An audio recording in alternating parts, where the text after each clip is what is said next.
The snow never really melted in the Ural Mountains. It lingered, white, silent, eternal, like a memory that refused to fade. In the heart of Russia's vast wilderness, far from the noise of cities, a small wooden village slept beneath a blanket of frost. The year was 1915. The world was already burning in the Great War, but in the Urals the only sound was the whisper of wind through pine trees. Inside a modest log house a boy was born. His name, Vasily Grigoryevich Zaytsev. To the villagers, he was just another child of the taiga, quiet, curious, with eyes the color of iron. His father, Grigory, was a hunter. His mother, a woman of few words, believed that silence was the truest wisdom. But it was his grandfather who shaped him most. The old man's hands were calloused like bark, and his voice carried the calm authority of nature itself. One freezing morning, when the boy was barely 7, his grandfather handed him a rifle. It was old, single shot, its wood polished by generations of use. "Look at the world through the sight," the old man said softly. "Don't rush. The forest speaks, but only to those who listen." Vasily raised the rifle, heart pounding. He saw the world differently, narrowed, focused, distant. Through the iron sights, even the smallest movements became grand, meaningful. And that day he didn't shoot, but he learned something far greater: how to wait. The seasons changed. The boy grew tall and lean, his eyes sharper, his hands steadier.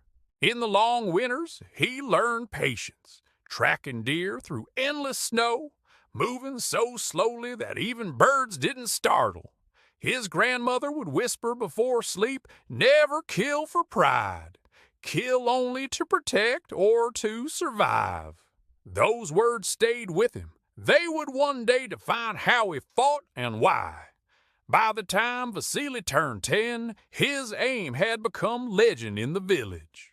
He could shoot a wolf in the eye from 200 meters, and once they said he split a squirrel's tail clean in half. But more impressive than his skill was his stillness. He could lie in snow for hours without moving, eyes open, body cold, mind calm. He felt no rush, no anger, only purpose. When the world seemed loud and cruel, Vasily found comfort in silence. He didn't yet know it, but that silence would one day make him one of the deadliest snipers who ever lived. Then came the winds of change, the revolution, the birth of a new nation, the Soviet Union, and with it, a generation that would be shaped not by comfort, but by endurance. Vasily's childhood ended as quietly as it began. He left the forest behind, trading the whisper of trees for the echo of machines. At 17, he joined a technical school in Magnitogorsk, learning the discipline of order, steel, and precision, all traits he would later carry into battle. But even as he worked among forges and iron, part of him still belonged to the wilderness. He missed the hunt, the snow, the waiting, and somewhere deep inside, he sensed that life was preparing him for something far greater, something that would test every lesson he had ever learned. At night, when the factory went quiet, he would polish his rifle. He would remember his grandfather's voice. "When you look through the sight, see not the target but the truth." He had no idea that within 3 decades, that same calm breath would echo across the ruins of a city on the Volga River, a city called Stalingrad. Every storm begins with silence, the calm before the thunder, when the air itself seems to hold its breath. It was the summer of 1941. The fields outside the small Siberian towns shimmered under golden light, and the rivers flowed quietly between birch trees. People still believed somehow that the world's madness would not reach them here. that the forests in the vast distance would protect them, but distance meant nothing to the engines of war. On the 22nd of June, as dawn broke over the Soviet frontier, the world changed. German tanks rolled across the border under the code name Operation Barbarossa. In the space of hours, the sky was filled with bombers, cities were erased, villages burned. By evening, the radio crackled with trembling voices. German forces have crossed into Soviet territory. All citizens are to defend the motherland. The word spread like wildfire. In factories, schools, and collective farms, men and women froze where they stood. Some cried, some prayed. And some, like Vasily Zaytsev, simply went silent. At that time, Vasily was serving in the Soviet Pacific Fleet, stationed far to the east near Vladivostok. He was not yet a fighter, just a naval clerk, keeping records, managing supplies. His days were filled with routine, order, numbers. But when the news came, he stopped writing mid-sentence.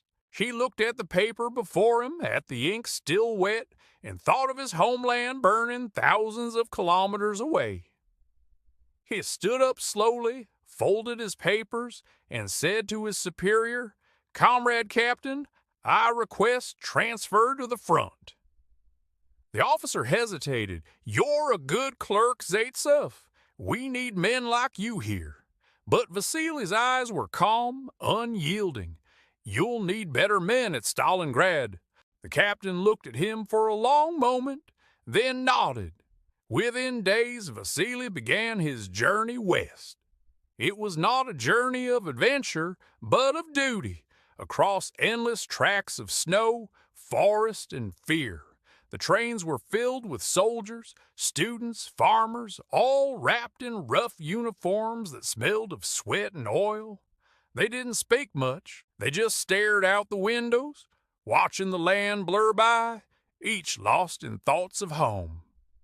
One night, as the train passed through the Urals, Vasily saw the familiar outlines of the mountains where he had once hunted as a boy.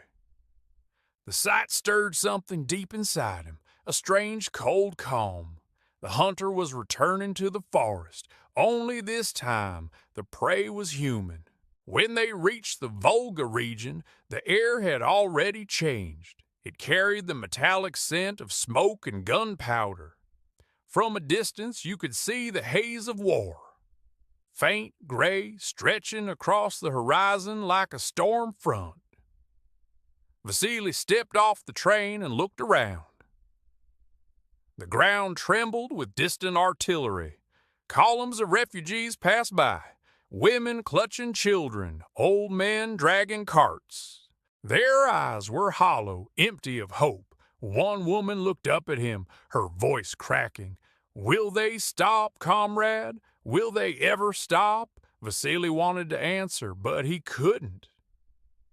He just touched his rifle and nodded. Sometimes silence is the only truth a man can give. A few days later he reached Stalingrad.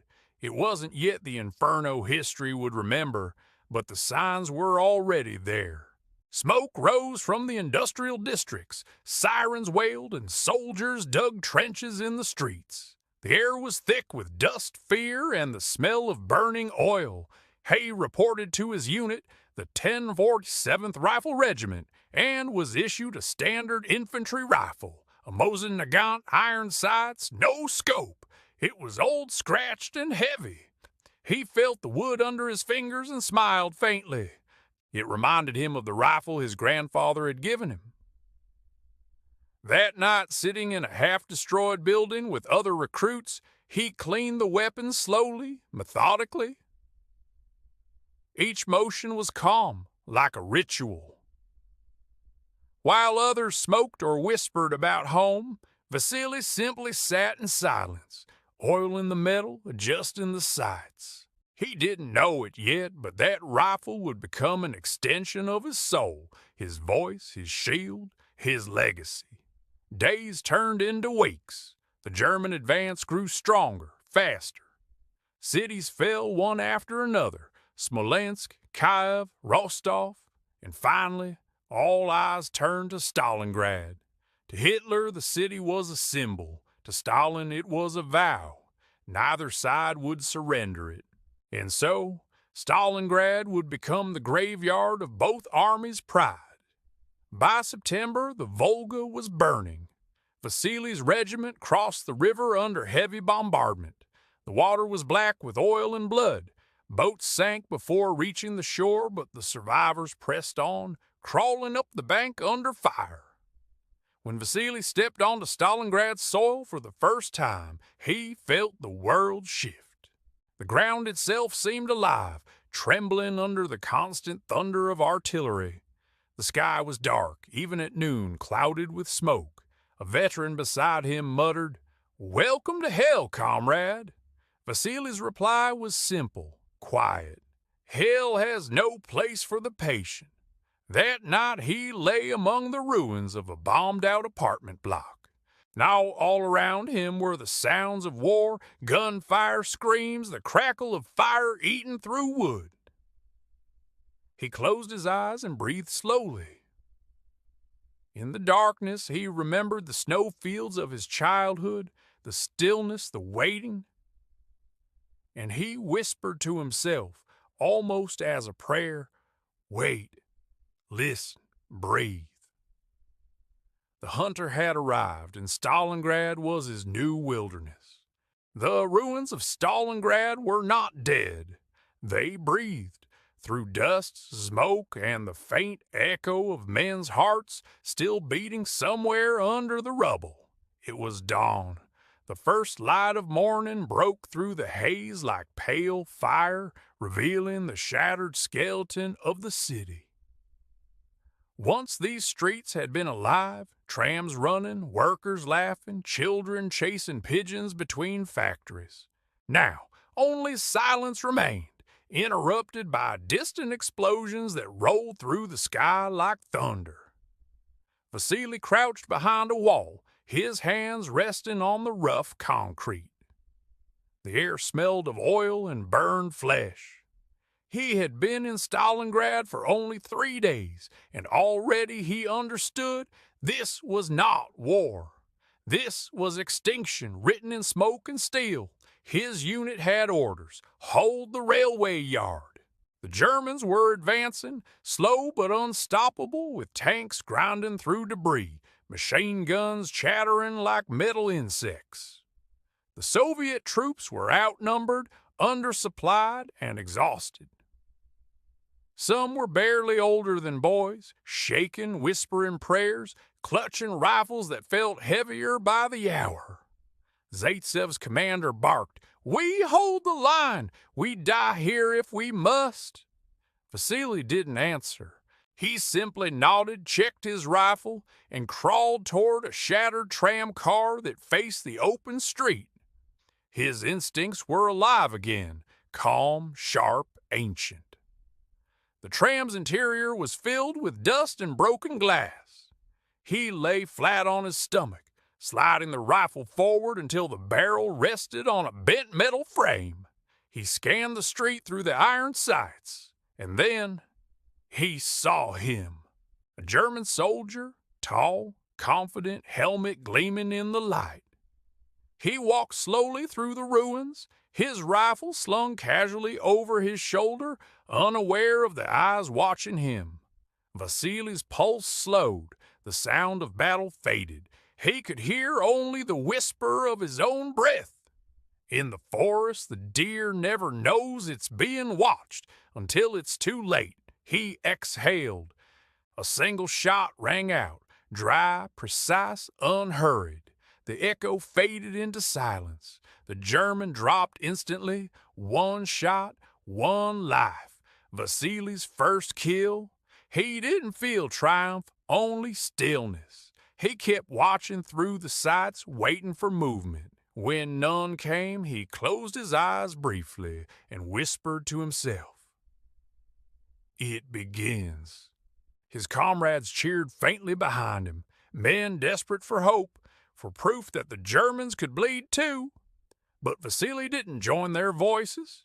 He stayed silent, scanning, breathing, blending once again with the ruins. It wasn't pride that filled him.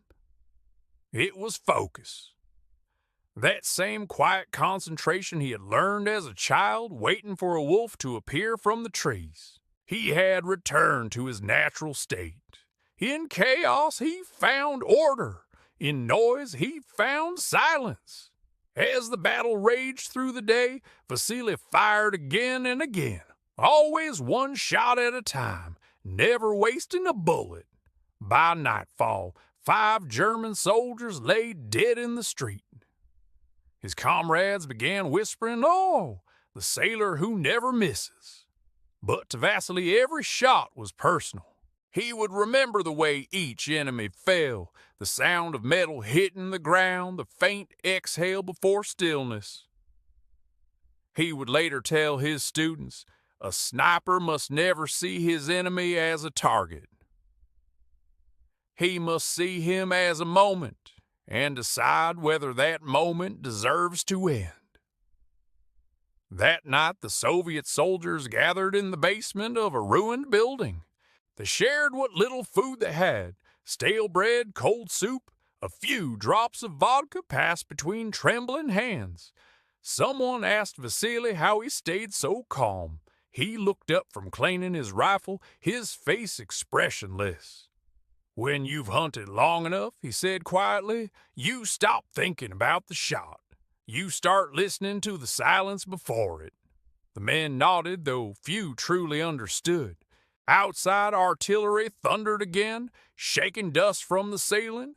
A candle flickered, its flame trembling, but refusing to die. Like them. Later that night, when most had fallen asleep, Vasily climbed up to the rooftop of the ruined factory. He looked out across Stalingrad, the endless wasteland of fire and smoke. In the distance, the Volga River shimmered faintly under moonlight, like a wounded serpent twisting between ruins. He whispered, "So this is where I'm meant to be." He thought of his grandfather, of the lessons in the snow. He could almost hear the old man's voice. The forest speaks, but only to those who listen. And now, amidst war's endless roar, Vasily Zaytsev listened again. He could hear the faint rhythm of life and death, and in it he found a strange peace. As the wind passed over the ruins, it carried with it the scent of smoke and frost.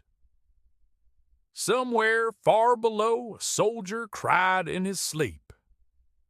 Vasily sat motionless, eyes open, the rifle resting across his knees. He was no longer a clerk, no longer a boy from the Urals. He had become something else, something older, colder, quieter. A ghost was beginning to form, and Stalingrad would remember him. In the ruins of Stalingrad, the wind carried more than dust and smoke. It carried stories, whispered from one soldier to another, growing with each retelling.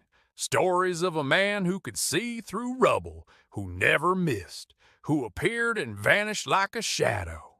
By late October 1942, the battle for Stalingrad had become something beyond human comprehension. The city was no longer a city. It was a labyrinth of stone, steel, and death. Every wall was scarred by bullets, every window a sniper's nest. The Volga River, once blue and calm, was now red and silent, clogged with wreckage and corpses. The German army pushed forward relentlessly. They called the Soviets rats because they fought from basements, from tunnels, from beneath the earth. But they had forgotten. Rats can bite. And at the heart of it all was a man who had learned the patience of the wild. Vasily Zaytsev now moved through the ruins like he was part of them. He no longer walked openly. He crawled, slid, breathed with the rhythm of the city itself. His camouflage was simple: ash, dirt, scraps of torn cloth. Sometimes he would lie still for 10 hours, unmoving, waiting for one moment, One mistake, he had stopped counting the days. Time didn't exist anymore, only light, shadow, and distance. Every morning, before taking his position, he whispered the same words to himself. Breathe in the world, exhale the noise. He had begun teaching others now. The commanders noticed his extraordinary accuracy, but more than that, his calm. They sent him small groups of frightened young soldiers, boys barely old enough to shave, who trembled at every shot. To them, Zaytsev was not a man. He was a figure of myth. He spoke softly, never raising his voice, always patient. In the wreckage of a bombed-out factory, he sat with them by candlelight, drawing diagrams in the dust. You must see without being seen, he said. You must listen to footsteps through walls, smell gunpowder in the wind, and feel when the enemy is near. And above all, you must not rush. The impatient man dies first. He paired each trainee with a partner, a spotter. One would observe, the other would shoot. They would trade roles constantly, learning to breathe as one. Soon these pairs became the silent guardians of Stalingrad's ruins. One bullet at a time, they slowed the German advance. Rumors spread quickly. In the shattered streets, soldiers whispered, "The sailor from the Urals. He watches us." They say he has killed more than 100. They say the Germans are afraid to raise their heads. The legend grew larger with every passing day. The Germans began calling him Der Geist von Stalingrad, the ghost of Stalingrad. To them, he was a nightmare that walked the ruins unseen. They would send patrols into the factories, searching for this phantom sniper, but he was never there. Only a single cartridge, left behind in the dust, a calling card, one bullet, one body, one whisper. Once a young recruit asked him quietly, "Comrade Zaytsev, how do you kill so many and stay calm?" He paused, looking at the boy's trembling hands. "You must not think of killing," he replied. "Think of protecting. Every bullet I fire saves 10 of our men. That is what you remember." He rested a hand on the boy's shoulder. "Fear is natural, but fear is loud. You must learn to silence it, as I do." That night they went hunting together. The recruit froze when a German soldier appeared in the distance. Vasily placed a hand on his back and whispered, "Exhale, let your heart slow down. The shot is already there. You only have to let it go." The boy fired. The German fell. Zaytsev smiled faintly, not at the death, but at the silence that followed. He had passed on the art of stillness. Every day the snipers grew bolder. They took positions inside chimneys, inside wrecked tanks, even beneath dead horses. The city became a chessboard, and Zaytsev, its grandmaster, he knew every corner, every shadow, every line of sight. To him, the ruins were not chaos. They were geometry, strategy, and patience woven into one. By November, Zaytsev had recorded over 225 confirmed kills. He stopped keeping count after that. For him, each number was not a victory, but a wound. At night, when the artillery finally quieted, he would sit alone, polishing his rifle. The soldiers around him slept fitfully, haunted by dreams. But Vasily stayed awake, staring at the metal glinting in the candlelight. He whispered, "You and I, old friend, we have much to do before morning." Outside, the wind howled through the ruins. Snow began to fall again, covering the dead, the broken, the forgotten. To most men, it was a mercy, a way of hiding the horror. But to Zaytsev, it was something else entirely. The snow made the world silent again, the way it had been in the Urals. For the first time in months, he felt at peace. He lay down beside his rifle, resting his head on a torn coat. As sleep took him, he heard the faint sound of the Volga's frozen waters in the distance, and he dreamed not of war, but of the forest in his grandfather's voice. Patience, Vanya. The forest speaks to those who wait. Morning came. The Germans attacked again, but this time the defenders were ready. In the shadows of the ruins, 100 pairs of Soviet eyes watched, waited, breathed. And somewhere among them, the ghost of Stalingrad adjusted his sights and whispered, "Now, let them come." It was late November, 1942. The snow no longer fell gently. It came in furious bursts, slicing the air like glass. The ruins of Stalingrad were silent except for the occasional crack of distant gunfire. Men spoke in hushed tones. They had heard the name Koenig. Some said he was a major in the German army, the head instructor of their sniper school in Berlin. Others whispered that he had come on his own to prove his superiority. No one knew for sure, but one thing spread like wildfire. He was here for Zaytsev. Vasily received the news while cleaning his rifle. He didn't react at first, just kept running the cloth along the barrel, slow and careful. Then he nodded once and said quietly, "Then let him come." Beside him sat his spotter, Nikolai Kulikov, a sharp-eyed soldier with a calm temperament and a wry sense of humor.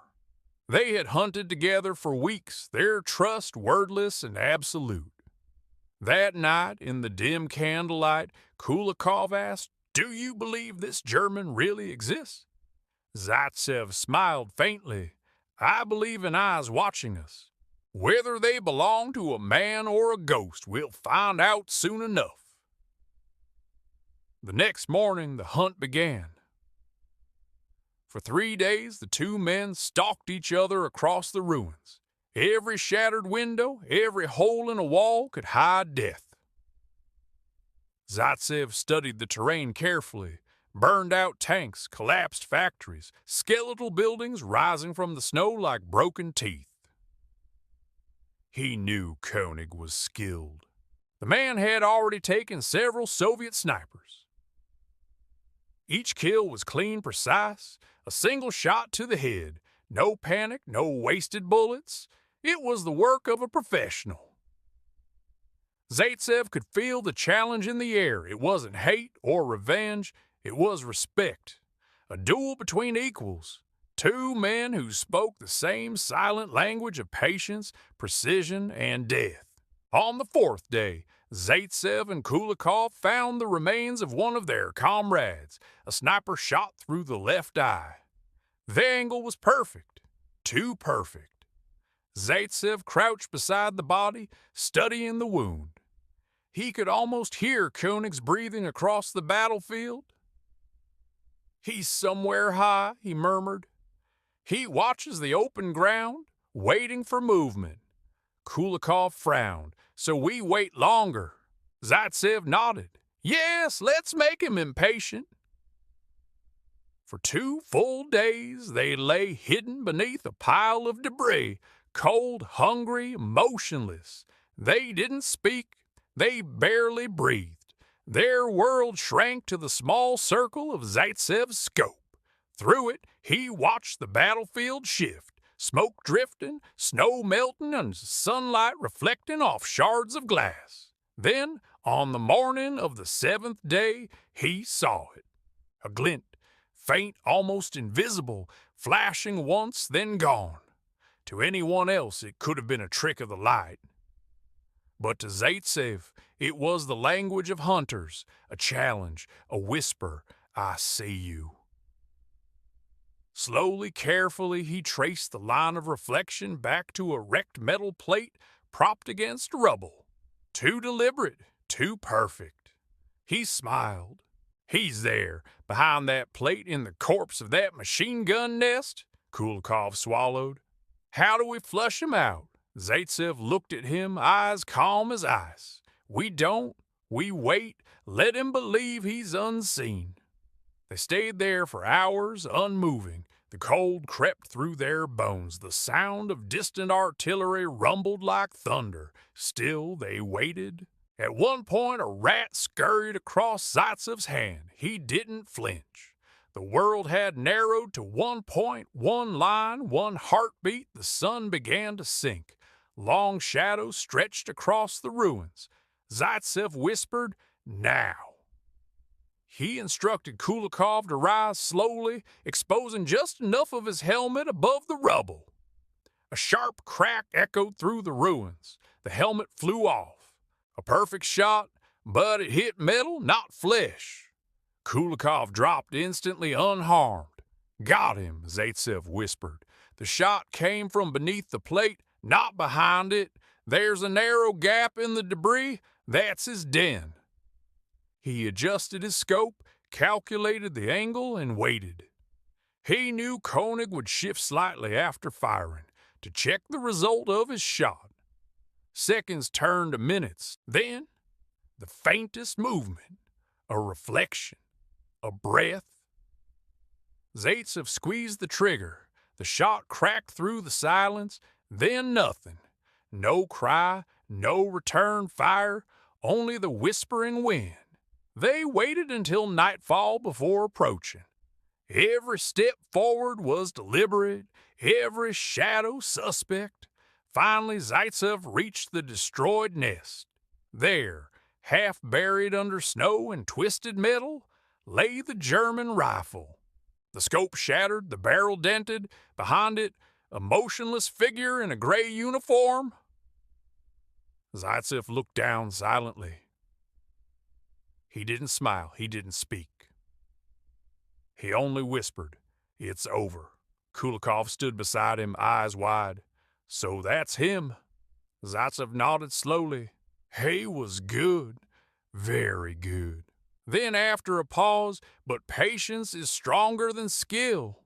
That night, back in their dugout, Zaytsev cleaned his rifle in silence. Kulikov poured him a small cup of vodka. "To the Ghost of Stalingrad," he said.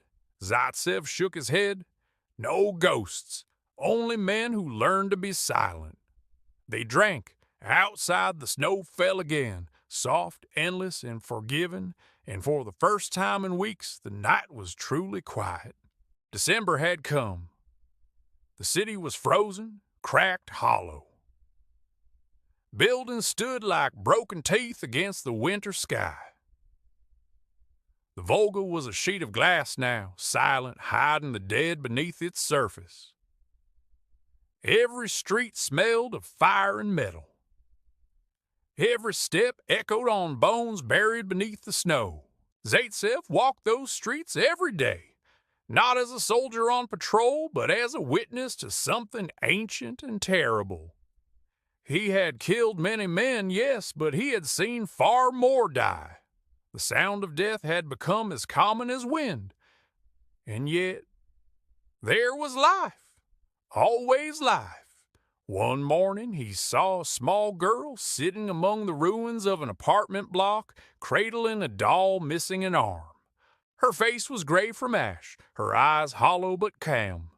Zaytsev knelt beside her and offered her a piece of bread. She didn't take it at first. "You'll need it more than me," she whispered. "No," he said softly. "You'll live longer." She took it, finally. A small, fragile victory in a world where victories no longer made sense. Zaytsev turned away, the sound of distant artillery rumbling like a reminder that mercy was rare, but not gone. In the nights that followed, the soldiers huddled in their trenches. Some sang quietly, voices trembling, half prayer, half madness. Others stared into the flames, seeing faces of those they'd lost. Zaytsev sat apart, cleaning his rifle in the dark. He could no longer sleep easily. The snow reminded him of the Urals, yes, but the silence here was different. It wasn't peaceful, it was haunted. He began to dream of the men he'd killed, not in horror but in recognition. He could see their faces, their last breaths. Sometimes he imagined them whispering, "You are just like us, comrade, just wearing another color."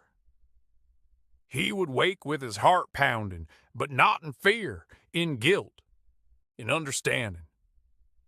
One evening, Captain Danilov, his commanding officer and close friend, visited him in the trench. Danilov was exhausted, his face pale, his uniform torn, his spirit heavy.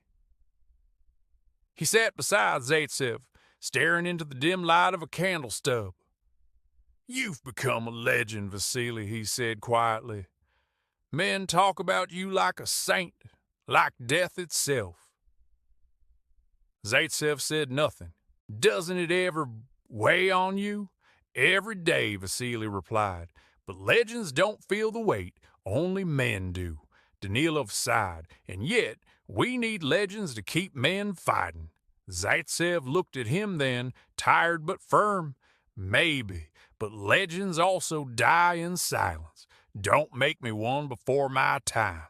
They shared a small drink in the dark. Two men surrounded by ghosts, pretending the world hadn't fallen apart around them.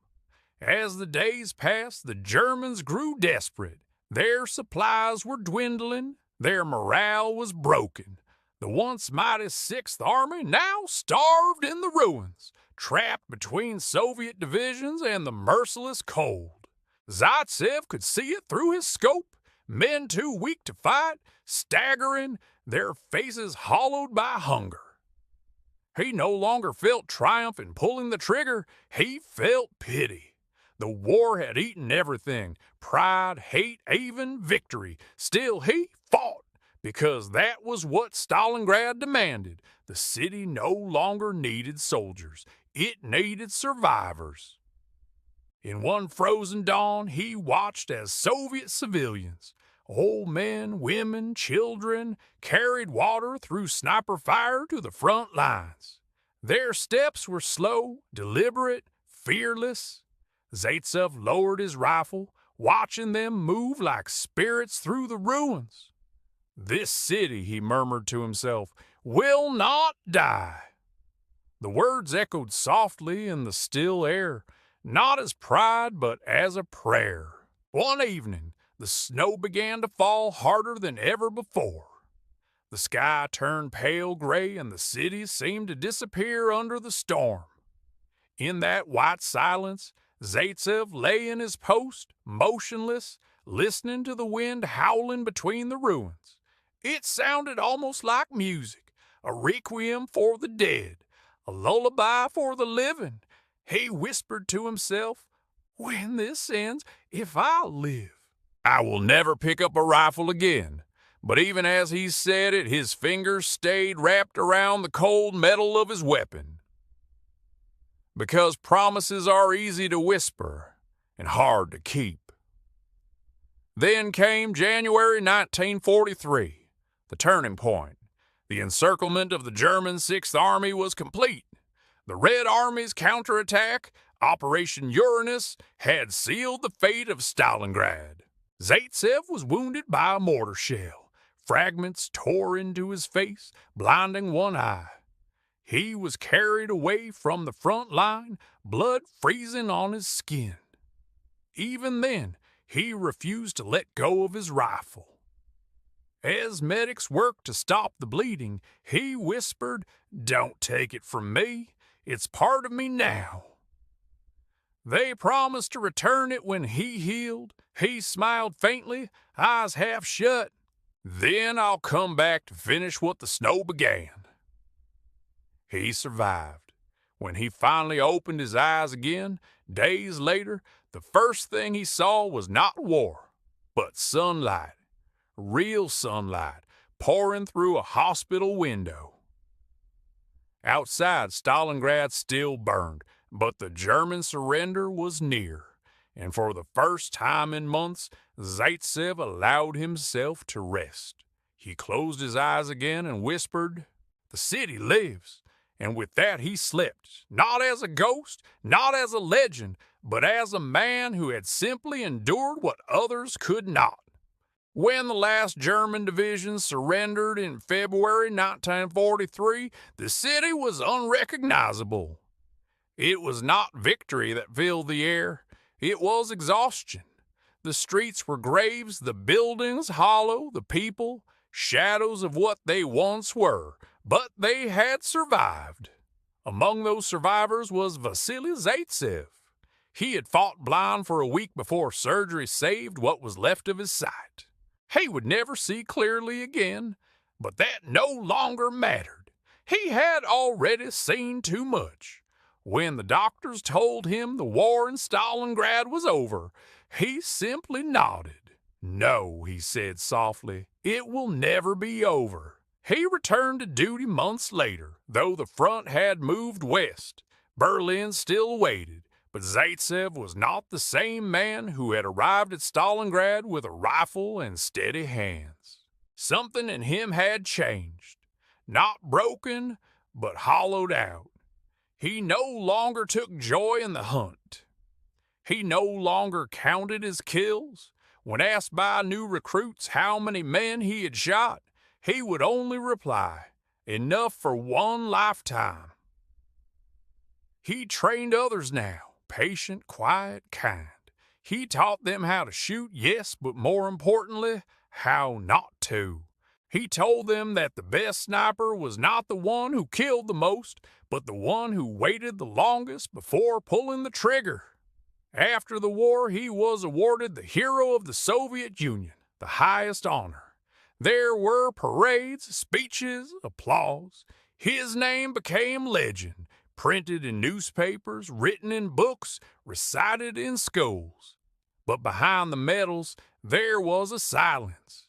Zaytsev never liked crowds. When journalists came to interview him, he answered briefly, politely, and always with humility. He never exaggerated his story. He never glorified death.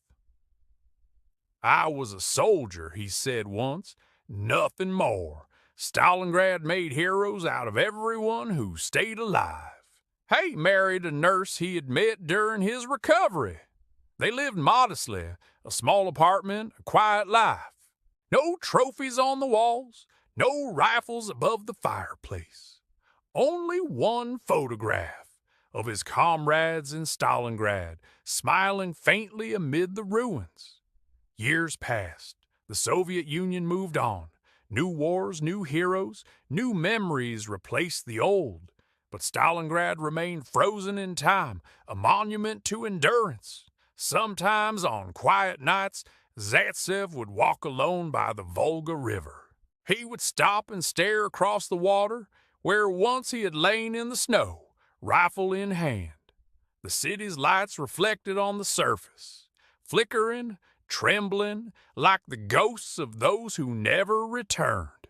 He would whisper to them, almost as if they were listening, "I remember every face, every sound. You are not forgotten." And then he would turn away and disappear into the crowd, just another old man walking home. In the 1960s, a film was made about him. The actor playing him was tall, heroic, unflinching. Everything the people wanted a hero to be. When Zaytsev saw it, he smiled sadly and said, "That's not me." The real story was quieter. He rarely spoke about Koenig, the German sniper. When asked if that duel really happened, he would pause, then reply, "In war, truth is buried like the dead. But sometimes stories are how we keep them alive." He never confirmed it, never denied it, because perhaps the truth didn't matter anymore. The legend had already taken its place. In his later years, Zaytsev's health began to fade. His hands, once so steady, now trembled. His vision dimmed again, clouded by age. But even then, when he held something, a cup, a pen, he held it like a rifle. Firm, balanced, respectful. Visitors often found him sitting by the window watching the snow fall. He said it calmed him, reminded him of the Urals, and of a time before the world caught fire. One of his grandsons once asked, "Grandfather, were you afraid back then?" Zaytsev smiled, eyes distant. "Of course, every man is, but fear is like the wind. You feel it, you listen to it, and then you let it pass." He leaned back and closed his eyes. The trick is not to be brave, it's to be patient. In December 1991, Vasily Zaytsev passed away peacefully in Kiev. He was 76. No gunfire, no battle cries, just silence. His family said he died in his sleep, a faint smile on his face. His final wish was simple, to be buried in Stalingrad, the city that had made him and almost unmade him. And so, in 2006, more than a decade after his death, his remains were reinterred with full military honors in Volgograd, the new name of Stalingrad. As the bugles played and snow fell softly over the memorial, an officer placed Zaytsev's old Mosin Nagant rifle beside the grave. Engraved on the plaque were simple words: Vasily Grigorievich Zaytsev, 1915-1991. He defended Stalingrad. He never missed his mark. As the ceremony ended, an old veteran stepped forward and whispered, "The ghost has come home." The wind carried those words over the river, across the ruins that had long since been rebuilt. And somewhere in the distance, perhaps in memory, perhaps in eternity, a single echo answered, the soft, distant crack of a rifle. Then silence again, complete, endless, peaceful.